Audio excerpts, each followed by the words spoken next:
ating tanong sa taong bayan, pag-ibig na hinahadlangan ng magulang, dapat bang ipaglaban? Kasama pa rin natin si Aljur. Yung tanong natin kanina, totoo ba na nung hindi ka pinapasok ni Robin, tapos nung hindi ka pinapasok, pumunta ka dun sa bahay nung ex mong si Rich Asuncion? Pexmanan. Hindi, nasagot ko na yan nung nakaraan na tanong na rin po sa akin yan. Totoo po na punta po ako dun kina Tito Robin.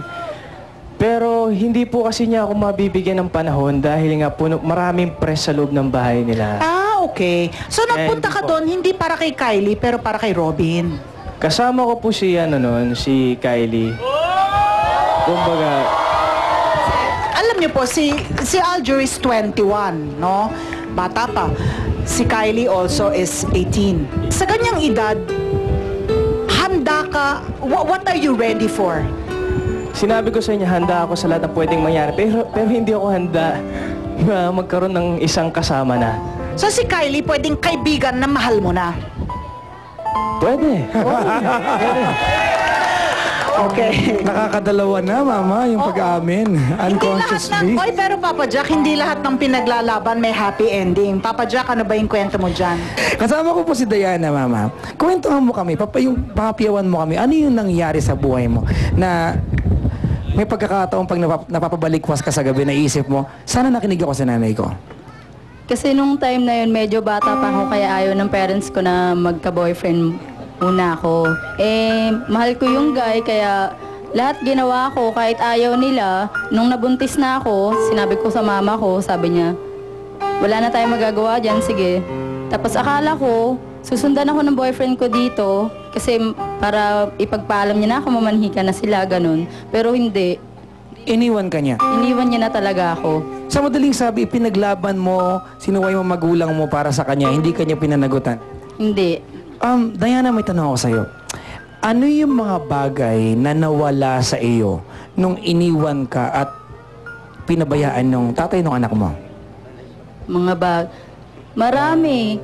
Tulad nung kalayaan ko na maging mabuhay nung walang iniintindi, yung tipong walang aalagaan. Pero hindi naman ako nagsisisi na dumating yung anghel ko sa akin. Kaya lang, syempre, minsan naisip mo rin sana nakinig ako kay mama. Sana naging ganito yung buhay ko. Sana nakapag-aral pa ako ng maayos, nakapagtrabaho pa ako, nakatulong pa ako sa parents ko, ganun. Ano yung gusto mong sabihin sa kanila para ihingi ng paumanhin yung pananakit ng kaloobang ginawa mo sa kanya?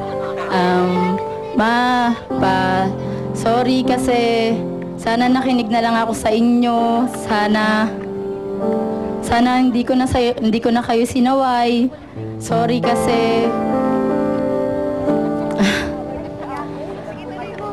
kasi sana maganda sana yung buhay ko ngayon.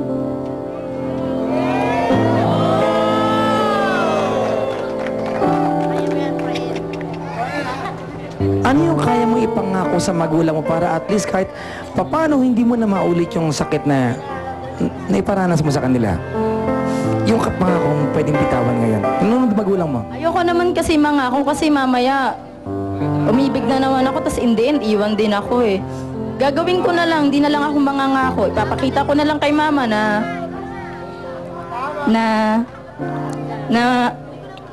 mag-iisip na ako ng mabuti.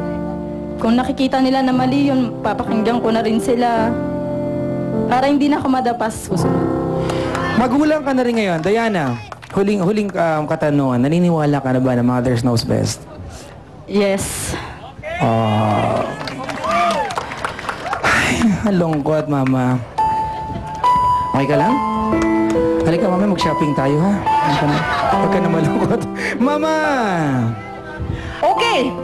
Alam mo yung sinasabi ko pa lang kay Aljur, sa ilang araw pa lang ng Starbucks, talagang nakaka-antig po ng puso yung mga kwento ninyo. Marami kang pinasaya ngayon, Aljur. Pero eto, hihingan ka lang namin. Ano bang, may message ka ba para kay Robin? Para po kay Tito Robin,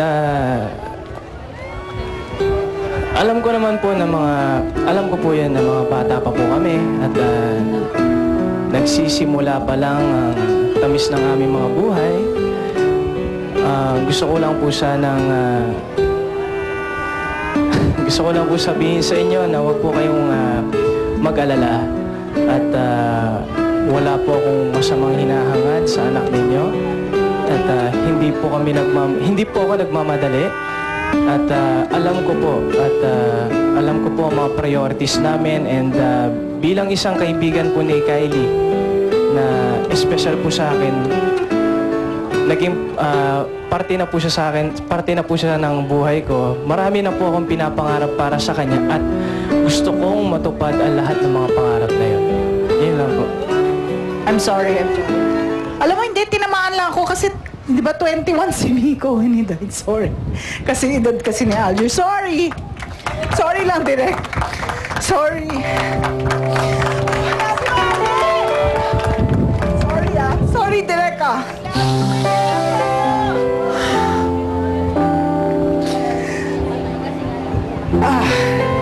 Sorry lang. Sorry lang. Oo, kasing edad siya ni Miko. Pwede rin yun naman po ako maging anak, ma. Oo nga. Akin ka na lang. Karga to sa kotse. Alright mga kaibigan, dahil napakainit pa natin pinag-uusapan dito sa ating kahon ni Starbucks. At Mama, Aljur.